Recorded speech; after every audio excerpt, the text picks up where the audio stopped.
G T education മറ്റു വീഡിയോയിലേക്ക് സ്വാഗതം. ഇന്ന് ഞാൻ ഡിസ്കസ് ചെയ്യുന്ന how to face an interview അല്ലെ. വളരെ നമ്മുടെ പഴയ എന്താ പറയുക, വളരെ വർഷങ്ങളായിട്ടും അല്ലെങ്കിൽ ചെറുപ്പം തൊട്ട് കേൾക്കുന്ന ഒരു കാര്യം, ഒരു ഇന്റർവ്യൂ. എല്ലാവരും ജീവിതത്തിൽ എപ്പോഴെങ്കിലും ഒരു ഇന്റർവ്യൂവിനെ അഭിമുഖീകരിക്കും. അപ്പോൾ ഈ ഇന്റർവ്യൂ ആണ് ശരിക്കും നമ്മുടെ ഒരു ജോലിയിലേക്കുള്ള ഒരു താക്കോൽ എന്ന് പറയുന്നത്. അല്ലെങ്കിൽ പലതരത്തിലുള്ള ഇന്റർവ്യൂ നടക്കാം, ബിസിനസ് മീറ്റിംഗ്സ് നടക്കാം, എന്നിട്ട് പെണ്ണ് കാണൽ ചടങ്ങ് പോലും ഒരു ഇന്റർവ്യൂ ആണ്. അപ്പോൾ എങ്ങനെയാണ് നമുക്ക് ഈ ഇന്റർവ്യൂ അല്ലെങ്കിൽ ഈ കൂടിക്കാഴ്ച, ഇന്റർവ്യൂവിന്റെ മലയാളം എന്ന് പറഞ്ഞ കൂടിക്കാഴ്ച, എങ്ങനെയാണ് അതിനെ നമുക്ക് വളരെ പോസിറ്റീവാക്കി മാറ്റാൻ പറ്റുക, നമുക്കതൊരു എൻട്രി എങ്ങനെയാണ് ഒരു ജീവിതത്തിന്റെ ഒരു താക്കോലായിട്ട് എങ്ങനെ മാറ്റാം എന്നുള്ളതിനെ കുറിച്ചുള്ള കുറച്ച് പോയിന്റ്സ് ആണ് ഞാനിവിടെ പറയുന്നത്. തീർച്ചയായും നിങ്ങൾക്ക് ഉപകാരപ്പെടുമെന്ന് വിശ്വസിക്കുന്നു. അപ്പോൾ ആദ്യമായിട്ടാണ് ചാനൽ കാണുന്നതെങ്കിൽ തീർച്ചയായിട്ടും സബ്സ്ക്രൈബ് ചെയ്യുക, ഷെയർ ചെയ്യുക, കമന്റ് ചെയ്യുക. അപ്പോൾ നമുക്ക് how to face an interview. Always think from the side of an employer. ഇത് റെഡ് ലെറ്ററിൽ നമ്മളിവിടെ എഴുതാൻ കാരണം, നമ്മളൊരു ജോലിക്ക് പോകുമ്പോൾ എപ്പോഴും എംപ്ലോയറിൻ്റെ സൈഡിൽ നിന്ന് തിങ്ക് ചെയ്യണം. നമ്മുടെ ക്വാളിഫിക്കേഷൻ, നമ്മുടെ സ്കില്ല്, നമുക്ക് പല കാര്യങ്ങളിലും ഒക്കെ അറിവൊക്കെ ഉണ്ടാവും. പക്ഷേ whether it is suited for the particular post, അപ്പോൾ ആ സ്കിൽസ് നമ്മൾ അപ്ലൈ ചെയ്യുന്ന ജോലിയുടെ പോസ്റ്റിന് സ്യൂട്ടബിൾ ആണോ, അത് അല്ലെങ്കിൽ ആ ജോലിയുടെ സ്വഭാവം എന്താണ്, ഇതിനെക്കുറിച്ചൊക്കെ നല്ല ഹോം വർക്ക് ചെയ്തിട്ട് വേണം ചെറിയ ഇൻ്റർവ്യൂ ആയാലും അതിന് പോകാനായിട്ട്. റൈറ്റ്.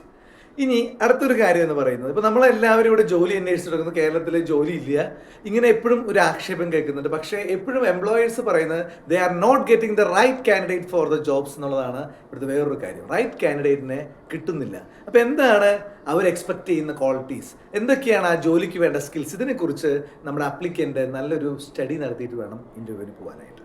ഓക്കെ.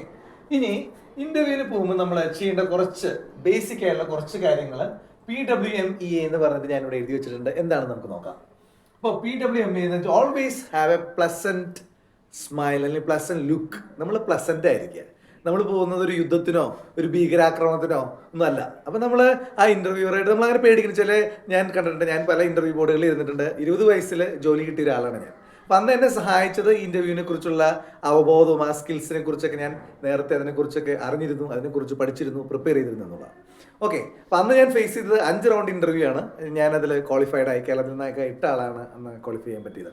അപ്പോൾ അത് നമ്മുടെ കഴിവുന്നതിനേക്കാൾ അപ്പുറം നമുക്ക് എങ്ങനെയാണ് ഒരു അഭിമുഖത്തിൽ ഇരിക്കേണ്ടത് എന്നുള്ളതിനെ കുറിച്ചൊരു നോളജ് അന്ന് ഉണ്ടായിരുന്നുകൊണ്ടാണ് അങ്ങനെ പറ്റിയത്. അപ്പോൾ ആ ഒരു അറിവാണ് ഞാൻ നിങ്ങൾക്ക് തരുന്നത്. അപ്പോൾ എൻ്റെ ടീച്ചേഴ്സും എൻ്റെ ഗുരുനാഥന്മാരും എൻ്റെ മെൻറ്റേഴ്സും ഒക്കെ അന്ന് എന്നോട് പറഞ്ഞു തന്ന കാര്യങ്ങൾ ഞാൻ അപ്ലൈ ചെയ്യും. ഓക്കെ. ഇവിടെ ശ്രദ്ധിക്കുക. അപ്പോൾ PWMEA always have A pleasant look and pleasant smile. എപ്പോഴും നമ്മളൊരു പോസിറ്റീവ് ആറ്റിറ്റ്യൂഡ് നമ്മുടെ കയ്യിൽ ഉണ്ടായിരിക്കണം. അപ്പോൾ അതുകൊണ്ടാണ് ഞാനിവിടെ എഴുതി വെച്ചിരിക്കുന്നത് ആറ്റിറ്റ്യൂഡ് ഈസ് യുവർ ഓൾട്ടിറ്റ്യൂഡ്. നിങ്ങളുടെ ആറ്റിറ്റ്യൂഡാണ് നിങ്ങളുടെ ഓൾട്ടിറ്റ്യൂഡ്. നിങ്ങളുടെ മനോഭാവമാണ് നിങ്ങളുടെ ഏറ്റവും വലിയ ഉന്നതി എന്ന് പറയുന്നത്. ഇപ്പോൾ ചിലപ്പോൾ നമ്മൾ ആ ഇൻ്റർവ്യൂവിന് പോകുന്ന സമയത്ത് ചിലപ്പോൾ നമ്മൾ കുറച്ച് ലേറ്റ് ആയിട്ടുണ്ടാവാം, ചിലപ്പോൾ ഡ്രസ്സിൽ അഴുക്ക് വന്നിട്ടുണ്ടാവാം, ചിലപ്പോൾ വേറെ ഏതെങ്കിലും ഫോണിൽ ഒരു മെസ്സേജ് കണ്ട് നമ്മൾ അപ്സെറ്റ് ആയിട്ടുണ്ടാവാം. പക്ഷേ നിങ്ങൾ ആലോചിക്കുക, നിങ്ങൾ പോകുന്നത് നിങ്ങളുടെ പേഴ്സണൽ ആവശ്യത്തിനല്ല, എംപ്ലോയറുടെ അവിടെ എംപ്ലോയ്മെൻറ്റിന് വേണ്ടിയിട്ടാണ് പോകുന്നത്. അപ്പോൾ അതുകൊണ്ട് നിങ്ങൾ നല്ല എനർജറ്റിക് ആയിരിക്കുക. ഇനി രണ്ടാമത്തെ പോയിന്റ് എന്ന് പറയുന്നത് വെൽ ഡ്രസ്ഡ് ആയിരിക്കുക. വെൽ ഡ്രസ്ഡ് എന്ന് പറയുമ്പോൾ നമ്മൾ ഒരു കൂളിംഗ് ഗ്ലാസും അതുപോലെ തന്നെ 2-3 കോട്ടൊക്കെ ഇട്ടിട്ട് പല റെഡ് കളറൊക്കെ ഇട്ട് പോകാന്നല്ല ഉദ്ദേശിക്കുന്നത്. മാന്യമായിട്ടുള്ള ഡ്രസ്സ് ധരിക്കുക. അപ്പോൾ എപ്പോഴും സാധാരണ നമ്മൾ പറയും വൈറ്റ് ഷർട്ട് അല്ലെങ്കിൽ വൈറ്റ് ആയിട്ടുള്ള, ഇപ്പോൾ ലേഡീസൊക്കെ ആണെങ്കിൽ ആരായിട്ട് വൈറ്റ് ആയിട്ടുള്ള ഇത് ധരിക്കുക എന്നുള്ളതാണ്, ഉടുപ്പ് ധരിക്കുക എന്നുള്ളത് നല്ലതാണ്. കാരണം അതിൻ്റെ മീനിങ് വി ആർ ഓപ്പൺ എന്നുള്ളൊരു മീനിങ് ആണ് അതിൽ കാണിക്കുന്നത്. അപ്പോൾ വൈറ്റ് ആൻഡ് ബ്ലാക്ക് നല്ലൊരു ഇതാണ്. അപ്പോൾ അതുപോലെ തന്നെ നമ്മളിപ്പോൾ ഇൻ ചെയ്യുന്നതായിരുന്നു കൃത്യമായിട്ട് ഇൻ ചെയ്യുക. അതുപോലെ ഷൂ ഇടുന്നതാണ് ഒരു ഇൻ്റർവ്യൂ നല്ലത്. അപ്പോൾ ഷൂ ഇട്ട് അങ്ങനെ ഇതുള്ളവർ അങ്ങനെ ഇത് ചെയ്യുക. ഇനി ടൈ ഒക്കെ ആവശ്യമുണ്ടെങ്കിൽ ടൈ ഉപയോഗിക്കും, പക്ഷെ അതിന് മുമ്പ് അത് കെട്ടി പരിശീലിച്ചിരിക്കണം. കാരണം അവിടെ ചെന്നിട്ട് ഏത് നേരം നമ്മളിത് ചെയ്യുക എന്നുള്ളതല്ല. അപ്പോൾ ഷൂ ഇട്ട് നടക്കുമ്പോഴൊക്കെ നമ്മൾ ആ ഒരു സ്പേസിങ് കൃത്യമായിട്ട് രീതിയിൽ, അത് ലേഡീസ് ആണെങ്കിൽ മാന്യമായിട്ടുള്ള സഭ്യതയ്ക്ക് നിരക്കുന്നതായിട്ടുള്ള ഡ്രസ്സുകൾ ഉപയോഗിക്കുക.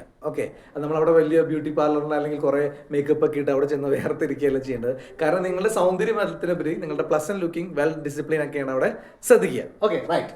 ഇനി മൂന്നാമത്തെ കാര്യം മൊബൈൽ. ഇന്നത്തെ ഏറ്റവും വലിയൊരു കാര്യമാണ്. നമ്മളെപ്പോഴും ഒരു ഇൻ്റർവ്യൂവിന് പോകുമ്പോൾ, പണ്ടൊന്നും അതൊരു വിഷയമായിരുന്നില്ല, മൊബൈൽ എപ്പോഴും സൈലന്റ് മോഡിലായിരിക്കാം.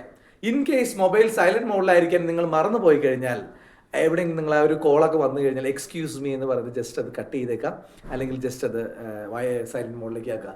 ആ ഇൻ്റർവ്യൂവിൻ്റെ ഇടയ്ക്ക് ഇരുന്നിട്ട് നമ്മൾ ഫോൺ എടുത്തിട്ട് ഞാനിപ്പോൾ ഇവിടെ ഞാൻ പിന്നെ വരാം കേട്ടോ, ശരി, അങ്ങനെ പറയരുത്, അത് ചെയ്യാം. ഓക്കെ. ഇനി നമ്മൾ പറഞ്ഞു നിങ്ങളുടെ ആറ്റിറ്റ്യൂഡ്, ദാറ്റ്സ് വെരി ഇമ്പോർട്ടൻറ്റ്. ചിലപ്പോൾ അവർ വളരെ പെർപ്ലെക്സിങ് ആയിട്ടുള്ള ക്വസ്റ്റ്യൻ ചോദിക്കാം. നിങ്ങളുടെ ക്വാളിഫിക്കേഷൻ ചിലപ്പോൾ ഇതിനൊന്നും ഒതുങ്ങുന്നില്ല എന്ന് പറഞ്ഞേക്കാം. പക്ഷെ ആ സമയത്തൊക്കെ നമ്മൾ ടെൻസ്ഡ് ആയിട്ട് അയ്യോ എനിക്കൊന്നും അറിയാത്ത ആളാണ് ഞാൻ അങ്ങനെയാന്ന് പറയാം. എനിക്കറിയുന്ന കാര്യങ്ങൾ കൃത്യമായിട്ട് പ്രസൻറ്റ് ചെയ്യുക. ഇനി നമ്മുടെ എപ്പോഴും സംസാരിക്കുമ്പോൾ ഒരു കോൺഫിഡൻസോട് സംസാരിക്കുക. നിങ്ങൾ ശ്രദ്ധിക്കുക, ഒരു ഇന്റർവ്യൂ എന്ന് പറഞ്ഞാൽ നമുക്ക് എല്ലാ കാര്യങ്ങളും ആ കമ്പനിയെ കുറിച്ച് അറിയണമെന്നില്ല. ഈ ഇന്റർവ്യൂറിനും നിങ്ങൾക്ക് എന്തൊക്കെ കാര്യങ്ങൾ നിങ്ങളുടെ മനസ്സിലിടുന്ന എന്തെങ്കിലും മെഷീനൊക്കെ വെച്ചിട്ട് അളന്നെടുക്കാനൊന്നും പറ്റില്ല. നിങ്ങളുടെ കോൺഫിഡൻസ്, ആ ഒരു ജോലി ഏൽപ്പിച്ചാൽ അത് ഭംഗിയായിട്ട് നിങ്ങൾ ഉത്തരവാദിത്തത്തോട് ചെയ്യും എന്നുള്ള കോൺഫിഡൻസ് ഇന്റർവ്യൂ ചെയ്യുന്ന ആ പാനൽ അല്ലെങ്കിൽ ആ വ്യക്തികളിൽ ഉണ്ടാക്കിയെടുക്കുക എന്നുള്ളതാണ് നിങ്ങളുടെ കോൺഫിഡൻസ് അല്ലെങ്കിൽ നിങ്ങളുടെ പരമമായിട്ടുള്ള ലക്ഷ്യം എന്ന് പറയുന്നത്. ഇനി അടുത്തത് നമ്മളോട് ചോദിക്കാം, നിങ്ങളുടെ എക്സ്പീരിയൻസിനെ കുറിച്ച് ചോദിക്കാം. അപ്പോൾ നിങ്ങൾ നിങ്ങളുടെ എക്സ്പീരിയൻസിനെ കുറിച്ച് പറയണം, നിങ്ങൾ വർക്ക് ചെയ്തിട്ടുള്ള കാര്യങ്ങൾ.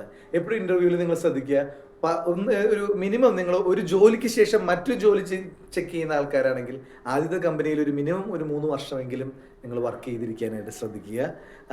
അത് ഒരു നല്ലൊരു എന്താ പറയുക, അതിൻ്റെ അർത്ഥം ആ വ്യക്തി ഒരു കൺസിസ്റ്റൻ്റ് ആയിട്ടുള്ള ആളാണെന്നുള്ളൊരു ഇത് നമുക്ക് അതിൽ നിന്ന് കിട്ടും. ഇനി ആദ്യമായിട്ടാണ് പോകുന്നതെങ്കിൽ ചിലപ്പോൾ എക്സ്പീരിയൻസ് ഒന്നും ഉണ്ടാവണമെന്നില്ല, അത് നമുക്ക് പറഞ്ഞേക്കാം. നമുക്കുള്ള എക്സ്പീരിയൻസ് പറയാം, ഇല്ലാത്ത കാര്യങ്ങൾ അവിടെ പറയണ്ട, ഉള്ള കാര്യങ്ങൾ കൃത്യമായിട്ട് പറയാം. പിന്നെ അടുത്തത് നോളജ് അബൌട്ട് എ ടോപ്പിക്. ചിലപ്പോൾ ആ ടോപ്പിക്കിനെ കുറിച്ച് അല്ലെങ്കിൽ വേറെ എന്തെങ്കിലും കറണ്ട് അഫയേഴ്സിനെ കുറിച്ചൊക്കെ അവർ ചോദിക്കുക. അപ്പോൾ നമ്മൾ അറിയാത്ത കാര്യങ്ങൾ വെറുതെ ബ്ലണ്ടറായിട്ട് അടിക്കേണ്ട കാര്യമില്ല, നമുക്ക് അറിയുന്ന കാര്യങ്ങൾ പറയാം, അറിയാത്ത കാര്യങ്ങൾ അറിയില്ല എന്നുള്ള രീതിയിൽ തന്നെ പ്രസന്റ് ചെയ്തേക്കാം. പിന്നെ ഗ്രൂപ്പ് ഡിസ്കഷൻ, ഇപ്പോൾ GD എല്ലാത്തിനും ഇപ്പോൾ കോമൺ ആയി കഴിഞ്ഞു. അപ്പോൾ അവിടെ നമ്മൾ മറ്റുള്ളവരെ സംസാരിക്കാൻ അനുവദിക്കണം. ചില ആൾക്കാരുണ്ട്, അവർ തന്നെ കയറിയിട്ട് ഫുൾ ടൈം അവർ തന്നെ ലീഡ് ചെയ്യുക. അപ്പോൾ നമ്മൾ മറ്റുള്ളവരെ സംസാരിക്കാൻ അനുവദിക്കണം, അവർ പറയുന്നത് കേൾക്കണം, നമ്മുടെ പോയിന്റുകൾ കൃത്യമായിട്ട് കോൺഫിഡൻസോടുകൂടി വ്യക്തതയോടെ അവതരിപ്പിക്കാൻ GDയിൽ ആ വ്യക്തിക്ക് കഴിയണം. ഇനി നമ്മുടെ പെർഫോമൻസ് ലെവൽ നമ്മൾ പറഞ്ഞു. ഇനി general knowledge of current affairs അതും നമ്മൾ പറഞ്ഞു, കറണ്ട് അഫയേഴ്സ് പറഞ്ഞു. ഇനി ഒരു കാര്യം, ഡോൺസ് എന്നുള്ളതിൽ പെർഫ്യൂംസ്, നമ്മൾ സോഫ്റ്റ് ആയിട്ടുള്ള സ്മെല്ലുള്ള, സോഫ്റ്റ് ഇൻ ദ സെൻസ് ഭയങ്കര ഹാർഡ് സ്മെല്ലുള്ള, അല്ലെങ്കിൽ അവിടെ കയറി അപ്പം തന്നെ എല്ലാവർക്കും ഭയങ്കര മടുപ്പുളവാക്കുന്ന അല്ലെങ്കിൽ അത്രയും ഹാർഡ് സ്മെല്ലുള്ള പെർഫ്യൂംസ് ഉപയോഗിക്കാതിരിക്കുക. ഇംഗ്ലീഷ് ഫ്ലുവൻ്റ് ആയിട്ട് സംസാരിക്കുക. അപ്പോൾ നിങ്ങളുടെ കോൺഫിഡൻസ് പോയി കഴിഞ്ഞാൽ, ഇപ്പോൾ ഇൻ്റർവ്യൂ ഇംഗ്ലീഷിലാണെങ്കിൽ നമ്മളിപ്പോൾ എന്തെങ്കിലും പേടിച്ചു, കോൺഫിഡൻസ് പോയി നമ്മൾ അവിടെ തപ്പി തടയും. അപ്പോൾ എപ്പോഴും നമ്മളോട് തന്നെ ഒരു ഓൾ ഈസ് വെൽ പറഞ്ഞുകൊണ്ടിരിക്കുക എവിടെയെങ്കിലും പ്രശ്നങ്ങൾ. പിന്നെ സംസാരിക്കുന്നത് കൃത്യതയോടുകൂടി സംസാരിക്കുന്ന കാര്യങ്ങൾ അധികമല്ലെങ്കിലും കുറച്ച് ഉള്ള കാര്യങ്ങൾ വ്യക്തതയോടുകൂടി, ഇപ്പോൾ ഗ്രാമർ മിസ്റ്റേക്സ് ഒന്നും ഇല്ലാതെ സംസാരിക്കാൻ പറ്റിയാൽ നല്ലതായിരിക്കും. ഓവറായിട്ട് നമ്മൾ പറഞ്ഞ് നമ്മുടെ പാണ്ഡിത്യം കാണിക്കേണ്ട ആവശ്യമില്ല. എന്നാൽ നമ്മൾ അനാവശ്യമായി ചിലത് actually but also not only ഇങ്ങനെയൊക്കെയുള്ളത് ഇടയ്ക്കിടയ്ക്ക് ചിലവർ വിചാരം അത് വലിയ സ്റ്റാൻഡേർഡ് ആണെന്നാണ്. അങ്ങനെയൊന്നുമില്ല. നമ്മൾ സംസാരിക്കുന്ന കാര്യങ്ങൾ വ്യക്തതയോടുകൂടി സംസാരിക്കാം. പിന്നെ ആൻസൈറ്റി ഒഴിവാക്കുക, അത് വലിയൊരു ഘടകമാണ്. എല്ലാവർക്കും ഒരു ആൻസൈറ്റി ഉണ്ടാവും. ഇപ്പോൾ ഏതൊരു ഇൻ്റർവ്യൂവിന് ആ പാനലിലേക്ക് പോകുമ്പോൾ തന്നെ നമ്മൾ ആ ഡോർ തുറക്കുമ്പോൾ തന്നെ അവർ നമ്മളെപ്പോഴും നോക്ക് ചെയ്തിട്ട് തുറക്കുക, മേ കമിൻസ്. അപ്പോൾ നിങ്ങൾ ആ ഫയൽ പിടിക്കുന്നത്, നിങ്ങളുടെ നടത്തം, നിങ്ങളുടെ ബോഡി സ്റ്റൈൽ, നിങ്ങളുടെ ജസ്റ്റേഴ്സ് ഒക്കെ വളരെ ഇമ്പോർട്ടൻ്റ് ആണ്. ഇപ്പോൾ സാധാരണ രീതിയിൽ പറയുന്ന ആ ഡോറ് കിടക്കുമ്പോൾ തന്നെ അവർക്ക് ഏകദേശം ഒരു ഐഡിയ നമ്മളെക്കുറിച്ച് നല്ലൊരു ഇൻ്റർവ്യൂവറിന് കിട്ടുമെന്നുള്ളതാണ്. ഓക്കെ. പിന്നെ എനിക്കിവിടെ പറയാനുള്ള ഒരു കാര്യം, നമ്മളോട് ഓപ്പൺ എൻഡഡ് ക്വസ്റ്റ്യൻസ് ഒക്കെ ചോദിച്ചേക്കാം. ഇപ്പോൾ which game do you like best? അപ്പോൾ ചിലർ പറയും ഐ ലൈക്ക് ചെസ്. അപ്പോൾ ചെസ് എന്ന് പറഞ്ഞാൽ വലിയ ബൗദ്ധിക, നമ്മൾ വലിയ ബുദ്ധിമാനാണെന്ന് കാണിക്കാനാണ് അവർ ഉദ്ദേശിക്കുന്നത്. പക്ഷെ കമ്പനിയെ സംബന്ധിച്ചോളം they look for A team player. അവിടെ ഫുട്ബോൾ എന്ന് പറയുന്ന ആളെ ആയിരിക്കാം ചിലപ്പോൾ ചെസ് എന്ന് പറഞ്ഞ അതിബുദ്ധിയുള്ള ആളെക്കാളും കൂടുതൽ കമ്പനി എടുക്കാം. അപ്പോൾ കമ്പനിക്ക് റാങ്ക് ഹോൾഡേഴ്സിനെയും അല്ലെങ്കിൽ ഹൈ ഇൻ്റലിജൻ്റ് ആയുള്ള ആളൊന്നും അവിടെ നിർബന്ധമൊന്നുമില്ല. ഒരു ടീമിൽ വർക്ക് ചെയ്യാൻ പറ്റണം, അവർ പറയുന്ന കാര്യങ്ങൾ കൃത്യമായിട്ട് ചെയ്ത് ഔട്ട്പുട്ട് എത്തിക്കാൻ പറ്റുന്ന ആൾക്കാരെയാണ് കമ്പനിക്ക് വേണ്ടത്. അപ്പോൾ ഇത്രയും കാര്യങ്ങൾ നിങ്ങൾ മനസ്സിലാക്കിയാൽ നിങ്ങൾക്ക് ഏത് ഇൻ്റർവ്യൂവും ഈസി ആയിട്ട് നമുക്ക് ഇത് ചെയ്യാം. അപ്പോൾ നിങ്ങൾ ക്വാളിഫൈ ചെയ്യാൻ പറ്റും. ഇനി നിങ്ങൾക്ക് എന്തെങ്കിലും ടിപ്സ് അഡീഷണൽ വേണമെങ്കിൽ നിങ്ങൾ പറഞ്ഞോളൂ, അതിനുള്ള വീഡിയോകൾ നമുക്ക് ചെയ്യാം. അതുപോലെ തന്നെ നമ്മുടെ spoken English and soft skill development ക്ലാസ്സുകൾ ഇവിടെ നടക്കുന്നുണ്ട്. നിങ്ങൾ ഓൺലൈനായിട്ടും ഓഫ്ലൈനായിട്ടും ഒക്കെ ഉണ്ട്. നിങ്ങൾക്ക് ഇത് താല്പര്യം ഉണ്ടെങ്കിൽ നിങ്ങൾക്ക് അതിലേക്ക് ജോയിൻ ചെയ്യാം. അപ്പോൾ മറ്റു വീഡിയോയുമായി നമുക്ക് വീണ്ടും കാണാം. അതുവരേക്കും this is Wren Thomas signing out.